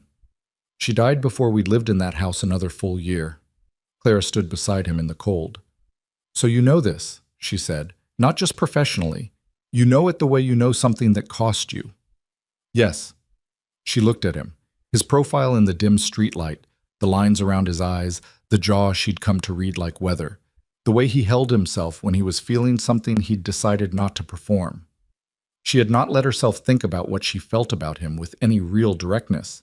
She'd been moving alongside it, the way you move alongside a river without looking at it directly, aware of it constantly, navigating by it, but not looking straight at the current, because looking at the current meant acknowledging how fast it was moving. She was looking now. I'm sorry about Anna, she said. He turned and looked at her. I know, he said. I know you are. They stood there in the cold street for a moment that lasted longer than a moment, and then Clara turned and walked to the wagon and climbed up, and Ethan came around to the other side, and they drove home in the dark without talking much, which was its own kind of conversation. 2 days before the board meeting, the storm came. It announced itself the way plain storms always did. First a change in the light, then a change in the air, and then the sky doing something with its color that didn't need an explanation because your body already understood what it meant. Clara had been watching weather for 40 years. She knew this one was bad before she saw the clouds fully form. She and Ethan spent the morning moving, cattle from the outer pasture to the near one, hay tarped and weighted, the roof on the barn solid now from Ethan's work, everything battened that could be battened. Lily worked alongside them, moving with the quick efficiency she'd developed in 3 months of ranch life. She didn't need to be told twice anymore, didn't freeze up in uncertainty the way she had in the beginning. She'd found her footing and she knew where things were and what they needed. Clara noticed this in the way she noticed the pump running and the fence posts holding, as something that worked, as something good in a situation trying hard not to be. The storm hit in the early afternoon. It was not the worst storm Clara had lived through on this land, but it was in the top 5. The wind came first, and then the rain came with the wind, not falling but driving, horizontal sheets of it that found every gap and crack with the particular persistence of weather that had nothing personal against you but was going to make you feel otherwise. The temperature dropped 15 degrees in an hour. The animals in the barn were loud with it, horses especially, reading the pressure drop in their blood and not liking what they read. Clara was in the barn with the lantern when she heard it. A crack, not thunder, the wrong register for thunder, from the direction of the south fence line. She took the lantern and pushed through the barn door into the wind and walked the fence line, leaning into the rain, and found it in the second section from the gate, a post she'd been meaning to replace since January. The one she'd been managing around had given out under the wind load and taken 12 feet of fencing with it. She stood in the rain looking at the gap. The cattle were in the near pasture tonight. They were safe. But the gap was there and the storm wasn't done and the post was on the ground and Ethan was beside her. She hadn't heard him come out. He looked at the gap. He looked at the ground around the broken post. He looked at the storm. I need wire and the post driver, he said. In this? The cattle are settled right now. In another hour the storm will change direction and they'll move toward the noise. If they find this gap before morning, I know. She'd already known. She'd been standing here knowing it. Post drivers on the north wall of the barn, wires on the middle shelf, right side. Come hold the post, he said. I can't drive it straight if nobody's holding it. They worked the fence in the storm for 90 minutes. The rain was cold enough to make her hands clumsy, and her coat was soaked through by the 20-minute mark, and the wind kept changing the angle of the driving rain, so that just when she'd adjusted to block it from one direction, it came from another. The post driver was heavy and loud, and they couldn't talk over the storm, so they worked by gesture and the shared understanding of people who had been working alongside each other long enough that the gestures weren't even really necessary.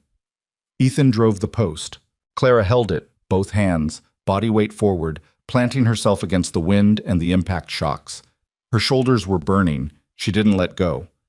When the post was seated, they ran the wire in the dark with the lantern doing almost nothing useful, and Ethan's hands found the connections by feel, the way hands did when they'd done a thing enough times that the knowing lived in the fingers. They walked back to the barn when it was done.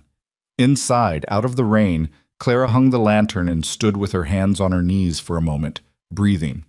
Ethan set the post driver against the wall and turned and looked at her. She was soaked. He was soaked. The lantern made shadows everywhere. "You all right?" he said. "Yes," she said. "You?" "Yes." She straightened up. Her hands were cut from the wire in two places, which she'd known at the time and hadn't stopped for. She looked at them now, the way you look at damage after the emergency is resolved, and there's enough space to acknowledge it. Ethan took her right hand and looked at the cuts, and then did something so quiet and matter-of-fact that it nearly undid her. He turned her hand over and held it carefully, and he said, "There's some clean cloth in the tack box." "I know where the cloth is," Clara said. "I know you do," he said. And he went and got it, and came back and wrapped the worst of the two cuts with the competence and gentleness of a man who had done this for other people and understood that the doing of it was not a comment on the person who was hurt, but just a thing that needed doing. Clara let him. She had not let someone take care of a small wound of hers since her father was alive. She hadn't wanted to and hadn't needed to, and on the rare occasion someone had tried, she'd deflected it with a kind of automatic competence that said clearly, "I have this, I don't need this, I've had worse." She let him wrap the cut. Neither of them said anything about it. When they went back to the house, Lily was in the kitchen with the lamp burning, wrapped in a blanket, watching the door with the specific anxiety of a child who had been trying not to look anxious and hadn't quite managed it. When they came through the door, wet and muddy and smelling of the storm, her shoulders dropped 2 full inches. "The fence," she said. "Fixed," Clara said. Lily looked at both of them. She looked at the wrapped cloth on Clara's hand. She looked at Ethan's torn coat sleeve, which had caught on the wire at some point and pulled a 4-inch gash in the wool. "I'll make tea," she said. She got up and put the kettle on with the careful, deliberate movements of someone who needed something useful to do with her hands. And the three of them sat around the kitchen table while the storm raged outside, and the lamp held, and the tea got made, and the fence held in the dark, and nobody said what they were all sitting inside of. The morning of the board meeting arrived gray and cold and utterly without drama, which felt wrong in a way that Clara recognized as the particular wrongness of important days that don't look the part. She was awake at 4, lay in the dark for an hour, and then stopped pretending she was going to sleep, and got up and made coffee, and sat at the table with the ledger, not reading it, just having it in front of her the way her father used to have it in front of him, on mornings when the day was going to require something large. Ethan came in at 5. He didn't say anything about the hour, just poured himself coffee and sat down across from her. They went over it one more time, quietly. What Freed would present first, what Rourke's testimony would cover, where Pell would be positioned, what Harold had been asked to say, and in what order. "Holloway will have counsel," Ethan said. "I know. He may have something we haven't anticipated, something he's been holding. I know that too. If he does, we deal with it in the room," Clara said. "That's all we can do." Ethan looked at her. He had the calm of someone who understood that some situations couldn't be fully prepared for and had made his peace with that without pretending it was comfortable. "Whatever happens in there," he said, "I need you to know something." Clara looked at him. "I came here for Lily," he said, "and I came because I heard about a woman who needed help, and I knew I could give it. Both of those things are true." He held her gaze. "But what this has become, that wasn't something I planned. I want to be straight with you about that." Clara looked at him for a long moment. "I know," she said. "You know?" "I've been watching you for 3 months," she said. "I think I know the difference between a plan and a life." He was quiet. She looked back at her coffee. Her hands were around the cup, the left one still slightly sore from the wire cut, the cloth wrapping gone now, but the tenderness remaining. She thought about hands and what they said. Her father's hands, rough and careful. Anna's hands, which she'd never seen but imagined. Lily's hands, small and deliberate and increasingly sure of themselves. Ethan's hands on the fence wire in the storm, on the pump cylinder in the cold, on the deed in Freed's office, signing next to her name. Whatever happens today, she said, this was worth it. She didn't look up. I want you to know that, whatever the board does, whatever Holloway has. Clara, I'm not saying it in case things go badly, she said. I'm saying it because it's true and I should have said it before now. She looked up. You came here asking if I needed a husband. I nearly threw you off the property. I remember. I've never been so glad I didn't, she said. The words sat between them, plain and without adornment, which was how Clara said things when she meant them most. Ethan looked at her for a moment with something on his face that was too large and too genuine to be called an expression. It was the whole man, briefly and completely visible, the thing usually kept inside the careful control of his face. He said, I have been better here than I have been anywhere since I lost her. He stopped, found the rest of it. Lily has been better. That's the more important thing. But I want you to know it's been true for me too. The lamp between them was burning steady. The house was warm. Outside the day was cold and gray, and the county board meeting was in 4 hours, and Marcus Holloway was somewhere in this county with his counsel and his documents and his patient, methodical malice. Clara stood and took both their cups to refill them, and on her way back she set his cup down and left her hand on the table near his for a moment. Not touching, just near, just close. And then she sat back down and wrapped both hands around her own cup and said, We should wake Lily. She'll want time to get ready. She'll fight about her hair, Ethan said. She always fights about her hair. I'll wake her, he said, and stood, and the morning moved forward the way mornings did, forward and into whatever waited at the end of it, and Clara Whitmore sat at her father's table in her father's house, on her father's land, and felt, for the first time in a very long time, that she was not sitting there alone. The county board met in a building on Mill Haven's Main Street that had been a grain storage warehouse before it was a civic hall, and still smelled faintly of both things, old wood and old purpose, with the particular staleness of a room that was used for important matters and aired out infrequently. There were 12 rows of benches for the public, a long table at the front for the 5 board members, and a raised lectern to the side where people presented their cases. Clara had been in this room twice before. Once when her father died and the estate needed to be recorded.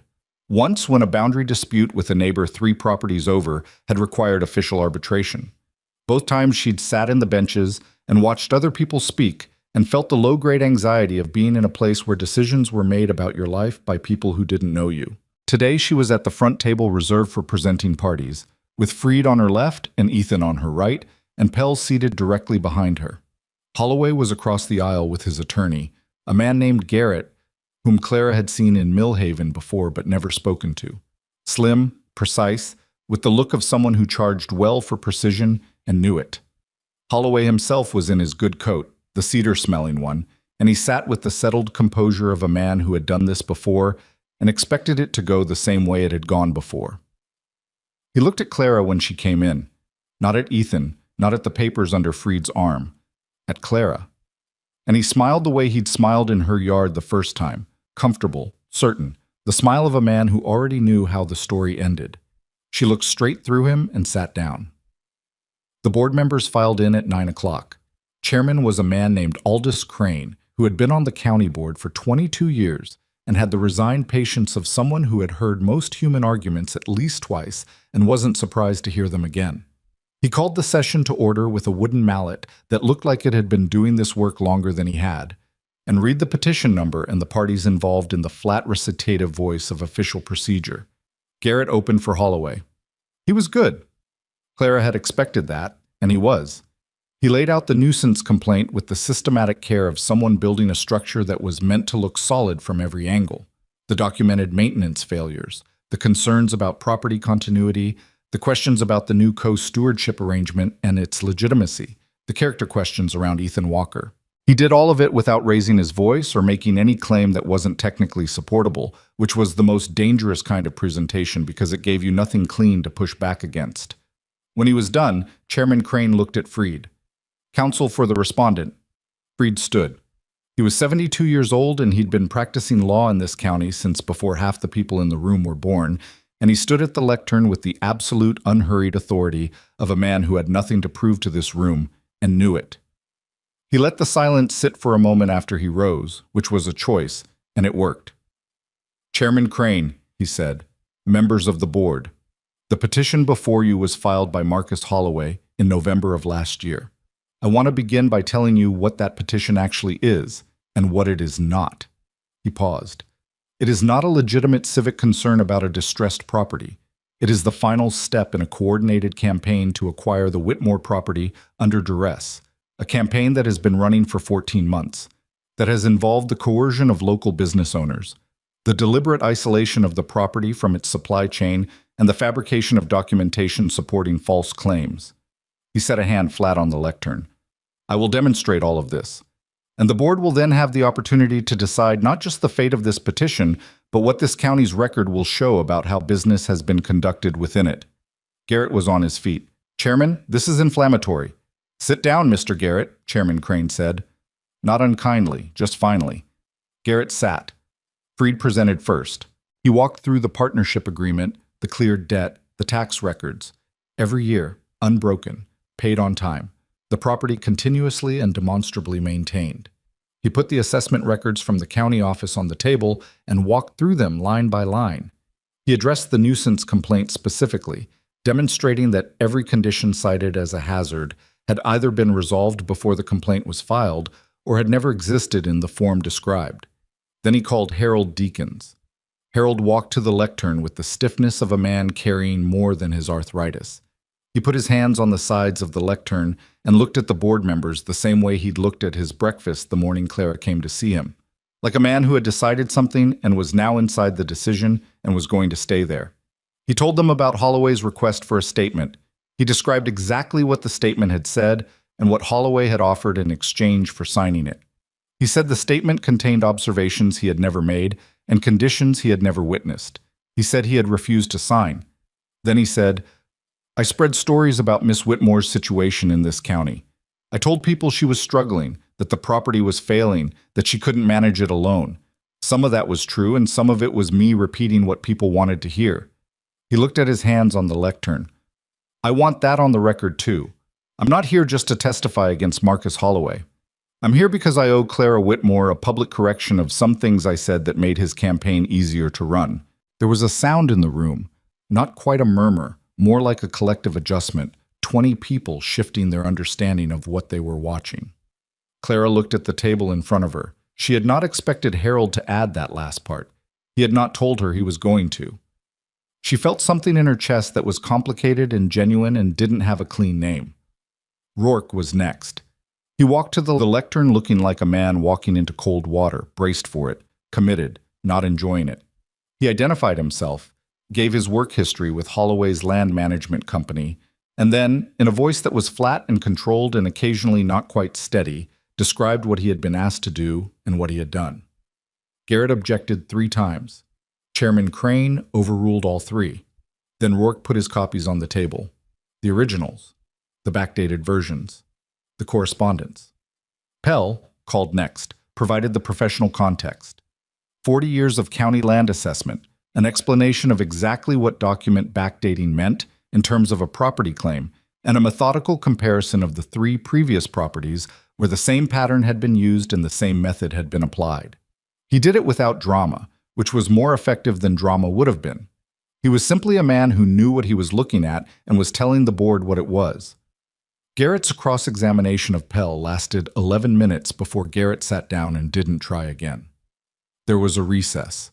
Clara stood in the hallway outside the boardroom with Freed and Ethan and said nothing for a moment because she was not sure yet what there was to say.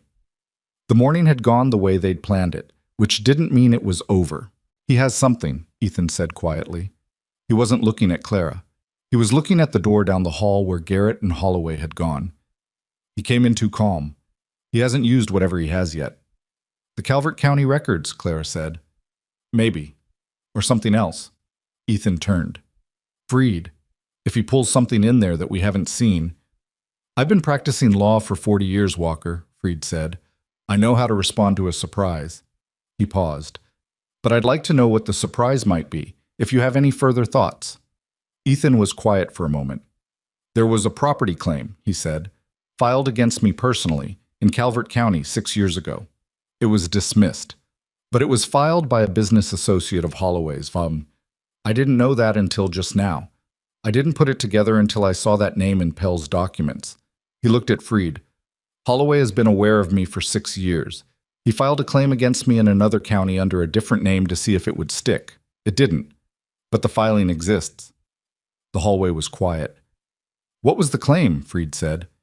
That I had fraudulently represented my qualifications on a ranch build contract. It was completely false. Dismissed in 30 days. Ethan looked at the floor for a moment. But it means he's been building a file on me for 6 years, which means whatever he has in that room, it's been prepared for longer than we realized. Clara looked at him. 6 years. Before Anna died. Before the moving. Before everything. Holloway had looked at Ethan Walker across some distance of county and relationship and had seen something, a competent man who helped struggling families keep their land, and had filed it away as a potential obstacle. She felt the specific cold fury that she'd been feeling in intervals for months, but this time it was quieter than the others. Quieter and deeper and more settled. The kind of anger that doesn't need to be loud because it knows where it's going. Whatever he puts on that table, she said, we answer it. Yes, Freed said. And then we put what we have back on the table, she said. Every document Rourke brought, every record, every word Harold said. We make sure the board is looking at the whole thing, not just the piece Holloway wants them to see. Freed looked at her with something that might have been, from him, respect. That, he said, is precisely what we do. They went back in. Holloway's presentation on rebuttal was built around Ethan, as they'd expected. Garrett put the Calvert County records on the table, the original complaints, the roadhouse incident, the property claim, and presented them with the careful selectivity of a man who knew that what you left out was as important as what you put in. He did not mention the dismissals. He did not mention the clearance. He described a pattern of a man who moved between counties, leaving legal complications behind him, who had inserted himself into a vulnerable woman's struggling property, who had leveraged that vulnerability into a legal co-ownership arrangement. The board should ask, Garrett said, whether the real distressed property here is not the land, but the judgment of the woman being asked to protect it. The room was very quiet. Clara kept her face still. She had practiced this privately in the mirror 2 nights ago. The particular stillness that was not passivity, but was the outward face of an inward decision not to give anything away before it was time. Ethan beside her was absolutely motionless. Freed stood. He walked to the table and he laid down the clearance records from Calvert County. Every complaint dismissed, dates and signatures and official seals. He laid down the dismissal of the property claim. He laid down the correspondence from the county land office, confirming Ethan Walker's professional history and record of conduct. And then he laid down August Pell's written statement, which identified the original property claim against Ethan Walker as having been filed by a company that, when traced through its ownership structure, resolved to a holding entity that Marcus Holloway had controlled since 1883. He let that sit on the table. He let the board members look at it. Then he said, "What you are looking at is not a concerned citizen petitioning this board for a legitimate civic purpose. What you are looking at is a man who identified a competent advocate for distressed property owners 6 years ago and began preparing a file against him, and who has now arranged to use that file in this room against the very person that advocate came here to help." He turned to the board. Marcus Holloway did not file this petition because he is worried about the Whitmore property. He filed this petition because the Whitmore property has something he wants, and he is accustomed to getting what he wants, and he is not accustomed to being shown in public what his methods actually look like. Garrett was on his feet. "Chairman?" "Sit down," Chairman Crane said for the second time that morning, with considerably less patience than the first. Garrett sat. Chairman Crane looked at the documents on the table. He looked at Holloway. He looked at Freed, He had the expression of a man who had suspected something for a long time and was now watching the confirmation arrive and was deciding how he felt about being right. "The board will recess for deliberation," he said. They waited in the hall for 51 minutes. Clara stood near the window and looked at the street below. The ordinary commerce of a Tuesday morning in Mill Haven, people going about things that had nothing to do with what was happening in the room behind her. A woman with a basket, two men talking outside the hardware store, a child running for no reason she could see except that she had legs and felt like running. Ethan stood beside her, not talking, just there. Lily was on the bench across the hall, sitting between Harold Deakins and his wife Marin, who had come because Marin went where Harold went when Harold was doing something that mattered. And Lily had apparently decided that this arrangement was acceptable because she'd allowed Marin to fix her hair, which Ethan had not managed to do that morning and which Clara had noted without saying anything. Pell was at the far end of the hall with Rourke, and Clara could see that Pell had his hand on Rourke's shoulder and was saying something, and whatever it was, Rourke was listening with the expression of a man receiving something he hadn't known he needed. At the 51-minute mark, the doors opened. Chairman Crane read the decision in the same flat recitative voice he'd used to open the session, which Clara appreciated because it gave nothing away until it gave everything away. The nuisance complaint was dismissed with prejudice, meaning it could not be refiled on the same grounds. The petition for provisional management review was denied. The co-stewardship agreement between Clara Whitmore and Ethan Walker was confirmed as legitimate and properly recorded. And then Chairman Crane set down his paper and looked up, which was not part of the usual procedure, and said, "The board is referring the documentation presented today, specifically the evidence regarding document backdating, coordinated supplier pressure, and the 6-year campaign against Mr. Walker, to the county attorney's office for review. What that office does with it is their jurisdiction, not ours. But this board will not be party to silence on the matter." He brought the mallet down once. The session was closed. Awesome. Marcus Holloway left without speaking to anyone. He walked out through the side door with Garrett at his shoulder, and the door closed behind him, and he was gone. No parting comment. No final look at Clara. Just gone, the way a man went when the room he was standing in had become a place where he no longer had the advantage, and he was smart enough to know it. Clara stood in the emptying room and felt the absence of the threat, like the absence of a sound you've been hearing so long you stopped noticing it. The silence was strange. It took her a moment to recognize it as quiet. Freed shook her hand, then Ethan's, and said he'd be in touch about the county attorney's referral and that she should not expect the next part to be fast, but she should expect it to be thorough because the county attorney was a meticulous man who did not like being shown that someone had been operating this way in his county. Pell said goodbye with a handshake that held for a moment longer than necessary. And then he looked at Ethan with the expression of someone who knew they were probably not going to see this person again for a long time, and was taking a moment to acknowledge that. "You did good work here," Pell said. "You did the heavy lifting," Ethan said. "I provided the framework," Pell said. "You knew where to put the nails." He let go of the handshake. "Anna would have liked this, watching you do this." Ethan's face moved, just briefly, just enough. "I know," he said. "I know she would." Rourke came to Clara before he left. He looked like a man who had set something down that had been very heavy for a very long time and whose body hadn't figured out yet how to adjust to the absence of the weight. "Thank you," Clara said. "What you did in there, I should have done it a year ago," he said. 2 years ago. He looked at her steadily. "I hope things go well for you. The property looks like something worth keeping." "It is," she said. He nodded once and left with Pell, and Clara watched them go and thought about the particular courage of a person who told a truth that cost them something when they had no guarantee that the cost would be worth it. Harold stopped her on the way out. "Clara." He was holding his hat again. It seemed to be his default position for conversations that required humility. "What I said in there, about spreading stories, I meant it." "I know you did, Harold." "I'd like to—" He stopped, tried again. "I'd like to make sure the suppliers know the situation has changed. I'll talk to Peters. I have some standing with him, even if I've been using it poorly." He looked at his hat. "I can't undo what I said, but I can say different things going forward." Clara looked at him for a moment.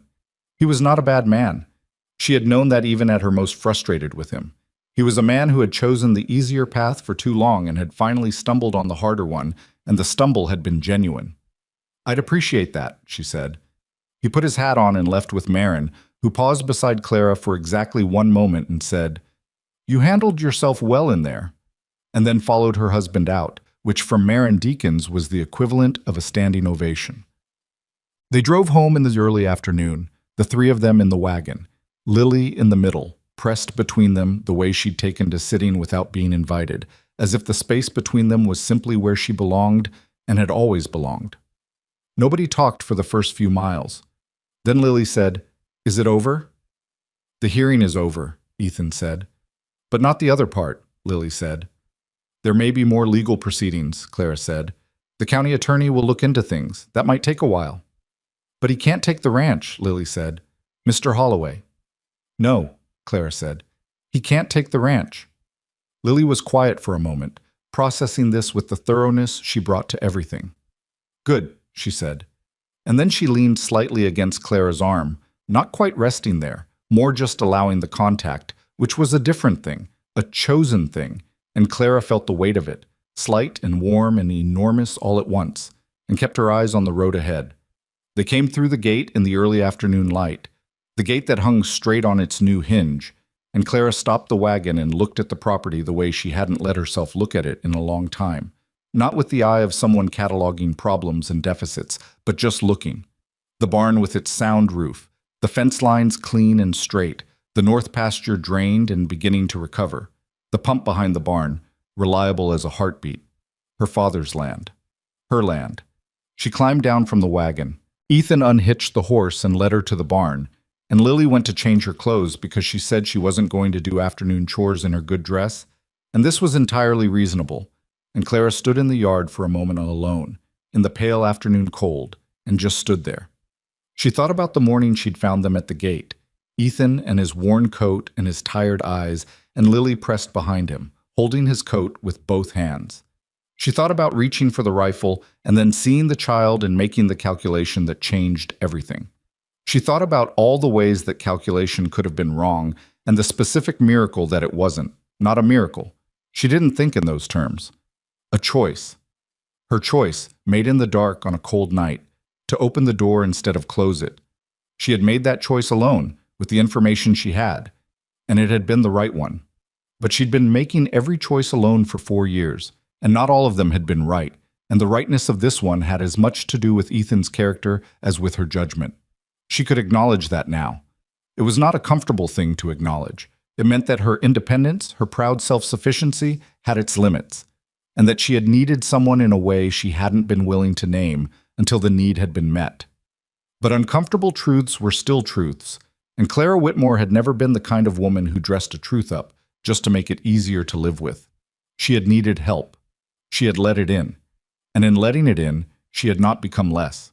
She had become more, not in the way people meant when they said it sentimentally, but in the plain, practical sense.